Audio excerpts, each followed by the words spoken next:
Welcome to 247 Real Talk. This is your host, Julian Perry. It's a pleasure to be here with you once again for another week. I hope you had a great week since we last spoke. And for those of you who are here on the eastern seaboard of the United States, we're enjoying some pretty good weather, aren't we? My week was pretty good. And so, based on events in the last week, that things have been progressing very fast, I'm going to share a continuous part of my journey with my child with autism. This is going to be very interesting for parents who have to make certain decisions. And this will likely be the first of a monthly episode as I work with my wife to chronicle the journey that and the direction we're moving into. So if that piqued your interest, sit back, relax, get ready, and I'll be right back.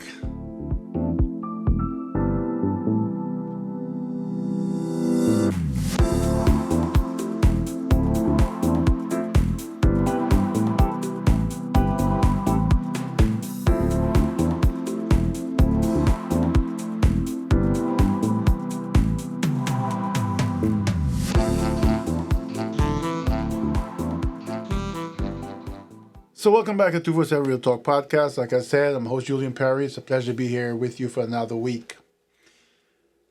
For those of my listeners, and I know there are lots of you, thank you so much for your continued support. I've noticed an uptick in the numbers. Thank you for sharing, subscribing, for commenting. So in the past, I did 2 episodes on my personal story with my son, who this year was after different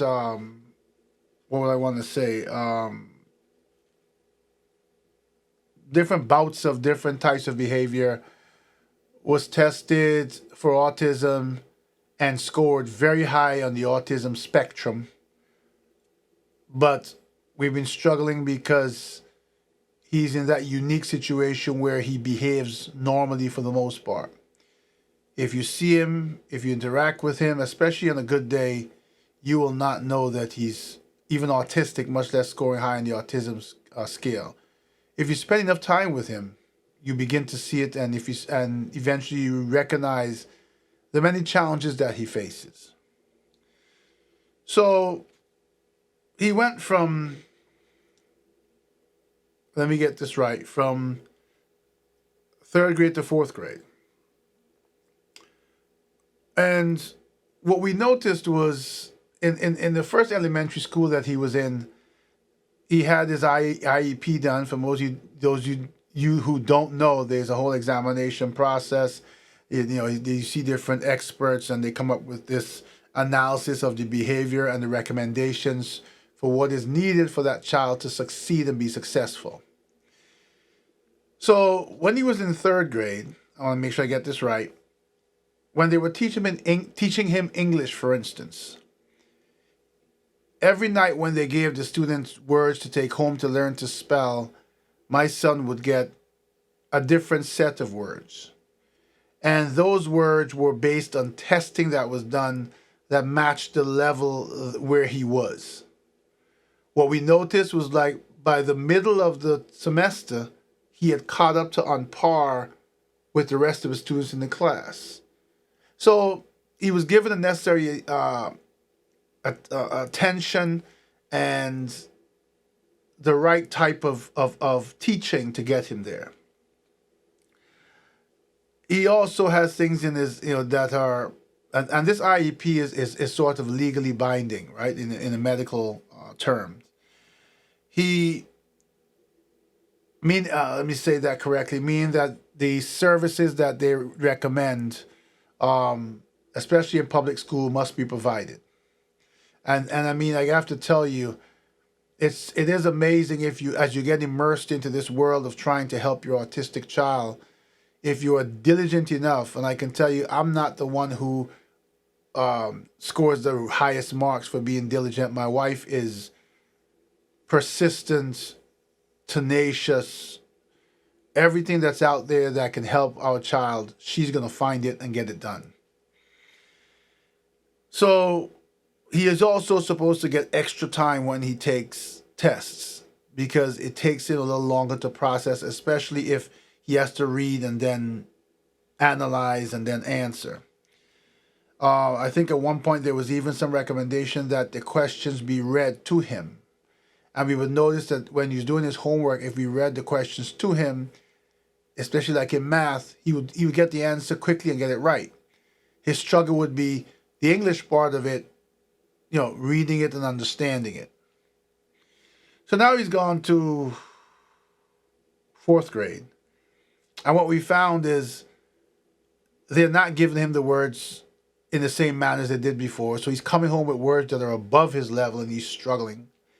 He's not getting the extra time to take the tests. They basically are ignoring something that they're legally bound to do.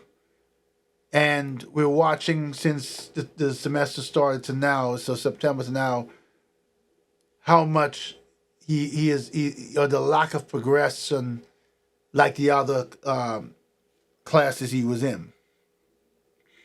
For some time now, my wife has talked about homeschooling.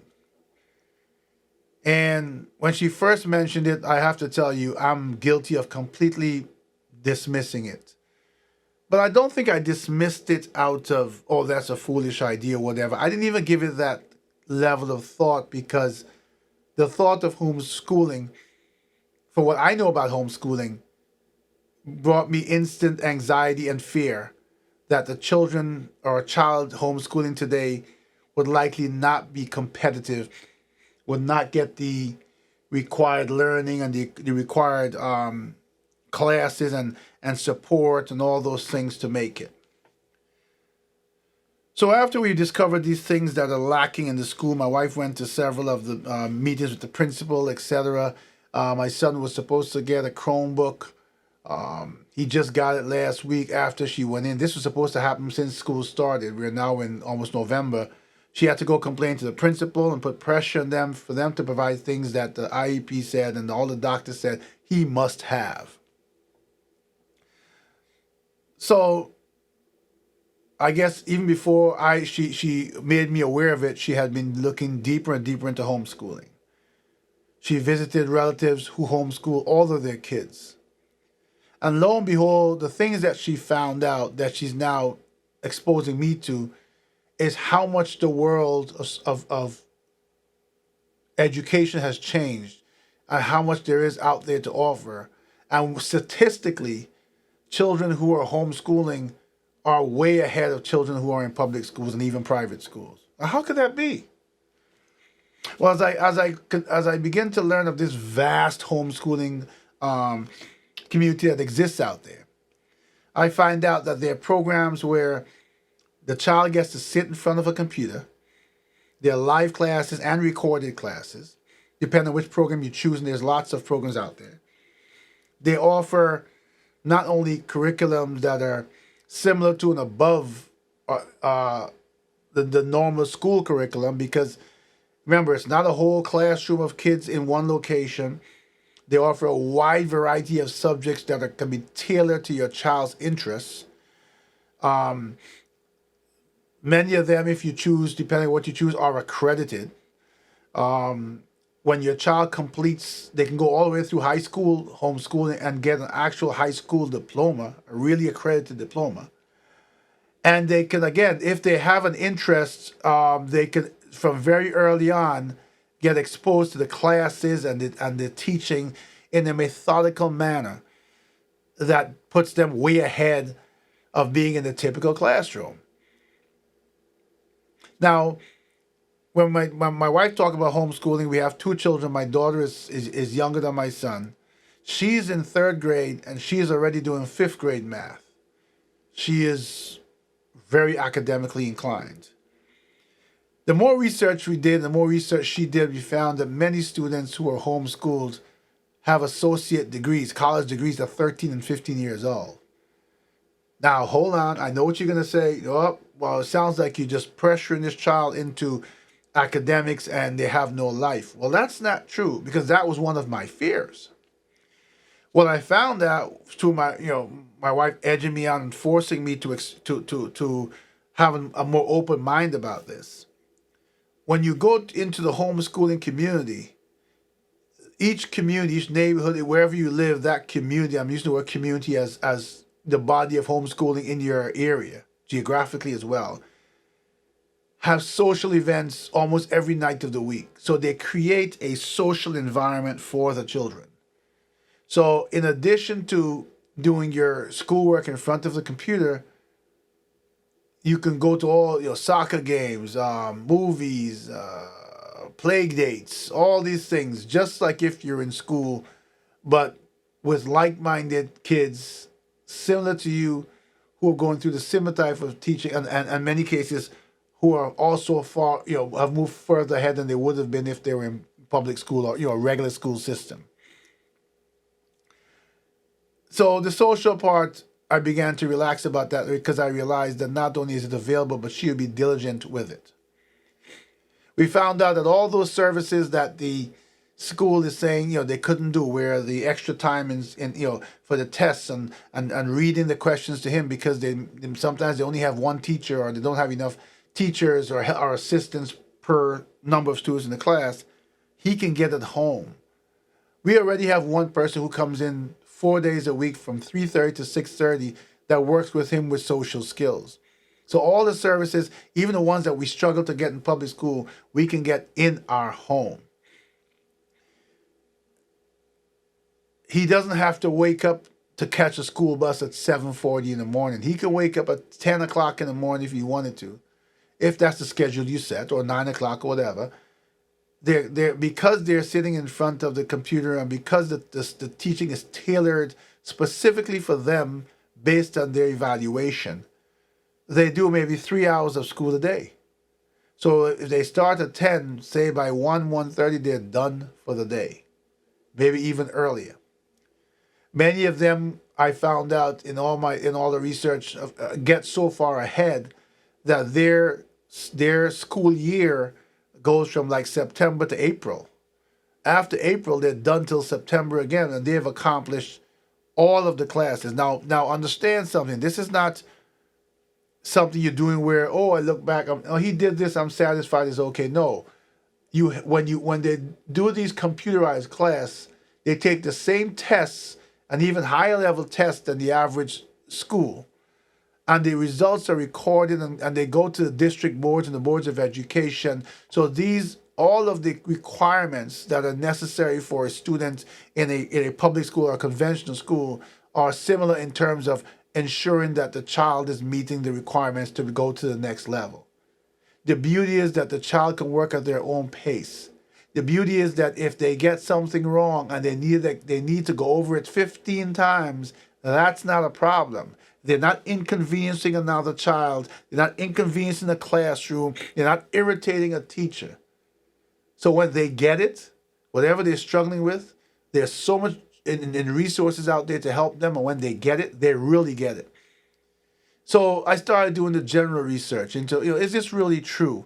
And in fact, it is true. It is true so much that when my wife finally convinced me, and she went to the school and started going through the process to remove them from school and sort of triage them over to homeschooling, someone in the school office turned to her and said, wow, so many parents are doing this now. And that was shocking, I think, for my wife to hear that, she probably thought that when she went into the school, she'd be one of a few parents. But apparently this is picking up steam in great numbers. And I'll tell you why. My wife's job is 100% remote. I think that is part of why parents are doing this. Second part, I think, is we look at the school bus that takes our kids to school and brings them home. Up to yesterday, my wife commented how nasty the matron was on the bus, and all the kids came off with long faces, almost in tears, talking about how mean she was. My wife said she heard her screaming from all the way across the street as she went out to get my kids, and said, she called out to stop and says, "Get off the bus. I don't have all day." That is how, there's another one that we had an issue with where the kids would get on the bus, and before they could sit, he was driving off, and the kids would be tumbling back, holding on. Every level that we put the system to take care of our kids, when we take it out of our hands, they're failing and it's getting worse. I think in some instances, parents are afraid of the violence that's going on in school now. I think some parents are afraid of the censorship. In one direction, there's censorship where, they're trying to ban certain books and ban certain things that you and I grew up on that didn't damage us. They gave us open minds. On the other hand, they're trying to teach them things at a level, or the kids, very young age, are learning things that we feel, at least as parents, and I think many other parents share the same feelings about this, that we're not quite ready to have our kids exposed to that yet. Doesn't mean we're not going to teach them about the world and the truth of the world. But children need to enjoy being children. When I grew up, I enjoyed being a child. I was shielded from many things and exposed gradually so that I was mature enough to deal with them. And even then, some things were hard to deal with.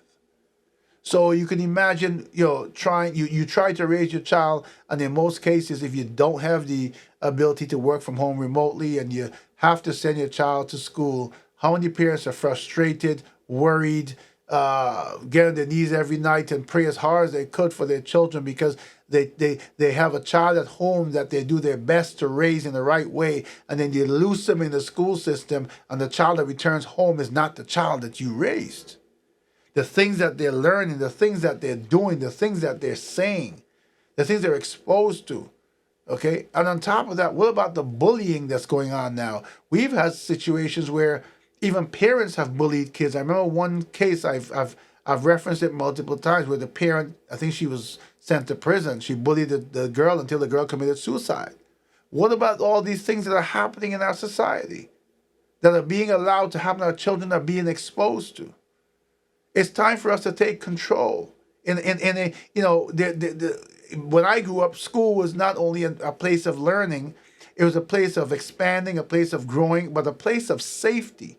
When you dropped your child, when my parents dropped me off at school, they felt they put me in a safe location until I got home. Unlike now, where you can't say that. I pray every single day for my kids' safety.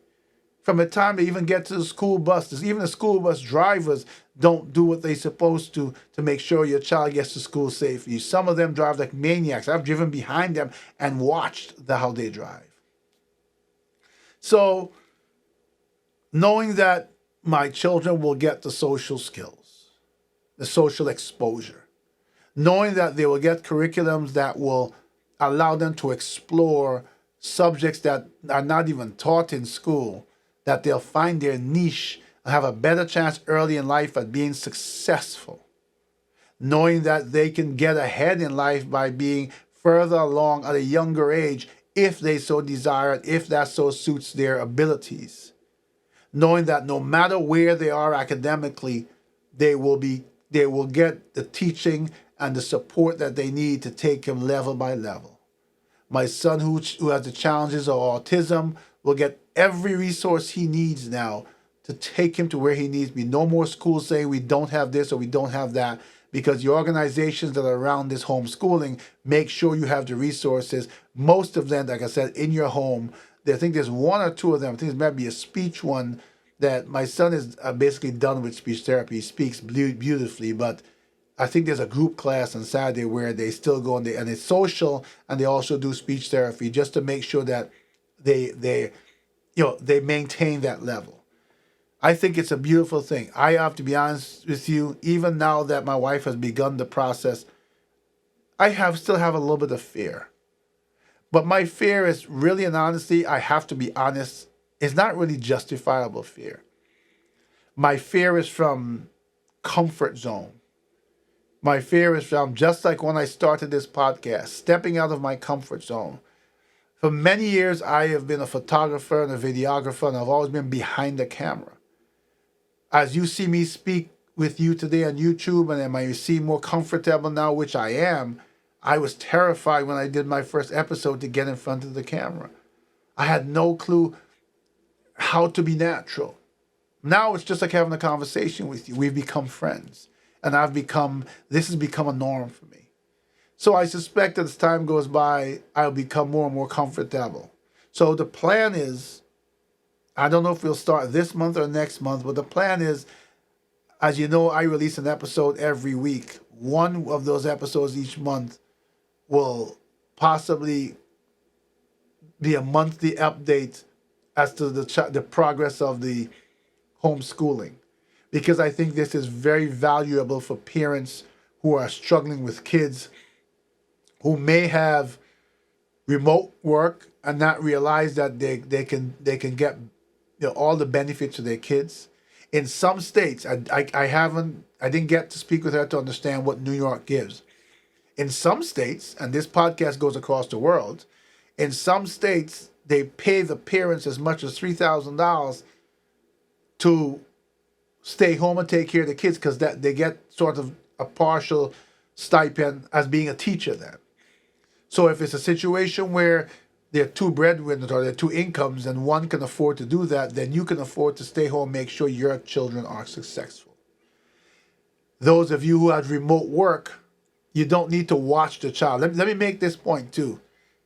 It's not like homeschooling that I had the fear about. It's not like homeschooling where you have to stand up over your child and teach them all day and all of that. You get them a computer, a nice size screen, and they on the internet access, and they log on and they start their classes. If they have a question or anything, they can come to you, but generally speaking, there's the teacher and all the resources there for them to research the questions. If they have something, like I said, they're following, don't understand, then you can help them along. So even if you have to work, but you have a grandparent, a nanny, so someone who can spend time with these kids and give them this opportunity, you should look into it. It saves you financially. It saves you a headache as a parent worrying about your child in school and what's happening to them. It gives you better insight into how your child is learning and what their needs are, and it sets you up for success. Now, I know I've painted a really beautiful picture here, and I'm not saying there are no negatives. There aren't any negatives that have stuck out glaringly to me, okay? Because the social environments and the social component is taken care of. Because the academic component is taken care of. Because the extra services component is taken care of. I have, even when I've read the reviews, there are very few negative reviews, and the negative reviews are not real negatives that can hamper your child. They're more like sometimes, well, I wanted my child to have this thing, but they had to go, this one wasn't offered in the home, they had to go out to a center or something once a week to get it, and that was inconvenient. Well, you got to go to school every day. We also had the luxury, like I said, of going, my wife went to a family friend, and she has 6 children, and she homeschools all 6 children. And even though she's home, she doesn't sit behind them. And the parents get a report of the kids' progress, separately, confidentially, so that you can see, you can log on and you can see how your child is doing. The district, like I said, the district board of education, all these people get reports of your child's progress, because remember, even though you're homeschooling, you don't just get to fall off the radar. A child being in school has become a mandatory requirement of existence in every society, at least in the United States. So when the kid goes on the computer and does their work and they hit submit or whatever, that goes to departments and divisions that are now designed to take that data in, to match it up across the board to the rest of the children, to see their progress, to see how they're doing, to see if they have passed the grade to move into the next one. And that's how many of them have received high school diplomas at 12 and associate degrees at 15. I wanted to really share this because this is a big life change for us, right? Here's some of the downsides. My wife sort of has to stay in her job that she is now. I go to work every day.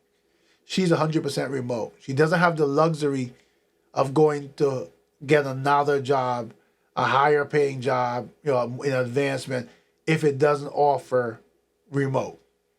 We know that remote is here to stay, but its volume has also dwindled a bit from fully remote to maybe hybrid, where they want you to go to work 2 or 3 days a week, and so she's lucky she was hired as 100% remote and not hybrid. So this may be a difficulty for many people who want to consider this option, but have to find ways to work around that. So maybe you have two people in the home, two parents, and they both have hybrid, and maybe they can juggle 2 days, however they do it, so that they can cover the week. I don't know. You have to be creative if you want this for your child. I'll be honest with you. I will let you know how it's going, and I will let you know if I feel that it's a good thing or a bad thing. Now remember too, you have the option at any time to switch back to regular school. Just as you did if you moved into a new neighborhood, you bought a house, and your kids have to go to school in the middle of the year, same thing. You just notify the school that next week my kids are coming back to school. They have to make the arrangements, triage them back in, and they're back to class. So you do have the option if you feel for whatever reason you tried it, it's not for you. I think my daughter will, who is already ahead 2 grades of where she is, will excel. I think my son will finally get all the support he needs so that when he's an adult, his challenge of autism does not hold him back. This is a real talk conversation because this is my real life. And as when I did the 2 episodes, when I recorded the 2 episodes on autism, I got amazing feedback and amazing conversations. It was mind-boggling to see actually how many parents were struggling with the same challenges.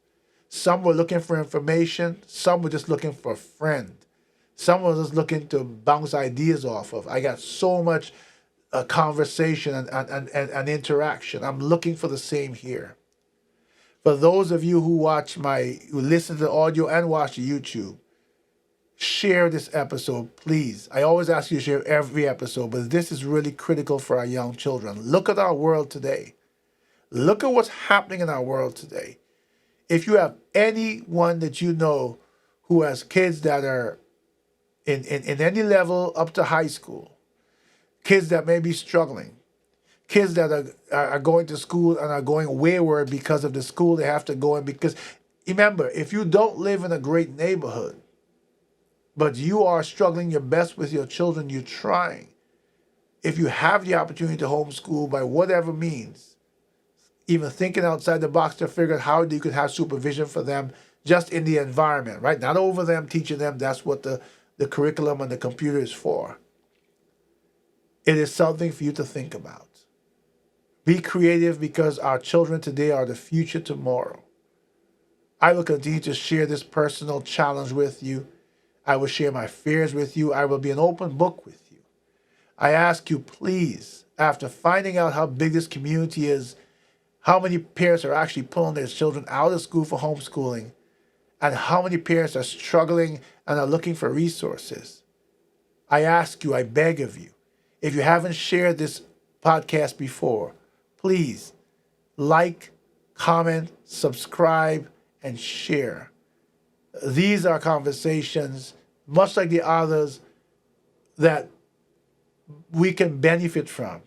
The difference with many of the others is I bring real social issues about politics and finance, but this is something that impacts you personally if you're dealing with raising kids and looking for the best for your kids and dealing with the frustration of schools and have the opportunity to make this part of your life. Remember, taking your kids out, and just let me say this last part before I go because I went longer than I expected to, as usual. You have the right to homeschool your kids. Sometimes you go to schools and they tell you, oh, well, you can't do that. That's nonsense. It is completely 100% legal. The schools cannot stop you. They have no say in it. They don't even have any say as to what, because when you go look at homeschooling, there's lots of different companies and educational places offering different curriculums. It's sort of like picking a college to go to. So you do all your research and you pick the college you want to go to. Same thing with what program you want to join for your kids, depending on what they offer and what your kids' interests are and all these sorts of things. I mean, it's vast from engineering to biology to chemistry to medical to geographical to home economics to cooking to doesn't matter. It's there, to arts to sciences, and you at least owe yourself the ability chance to think about it and if it's possible to try it. Remember, if you try it and for whatever reason you find it's not for you, putting them back into school is a hop, skip, and jump immediately. There's no delay. There's no inconvenience. There's no, oh, they can't go back or they have to wait. This is my story. I'm sharing it with you, and I hope that you will join me on this journey, that you will like, share, subscribe, and let this grow. Let this conversation grow. You can email me at podcast@247realtalk.net. That's podcast@247realtalk.net. I will respond. Let's keep the conversation going. Listen out for my next update. Hopefully I can get my wife in front of the camera. Maybe I can have her on the YouTube here, and we can have this discussion in front of you. You can see us real, you know, as a deck of playing cards with all the cards face up. You can see our challenges. We can see where we butt heads on it, and you can see how we resolve it. Allow us to help you, and then give us your thoughts to help us. As always, this is a pleasure. It has been a pleasure to speak with you. It's even more of a pleasure to share personal challenges with you, because this is real talk, not your real talk or someone else's real talk, but our real talk, including mine. I wish you an amazing week ahead as you think about this episode and as you go through your week ahead. For those, as I said, here in New York on the Eastern Seaboard, we should be at almost 80 degrees by Saturday, which is incredible for going into November in any given year. Again, thank you so much. It's always is a pleasure to speak with you and to share with you. Please have a great week. Take care of yourselves, and please take care of each other.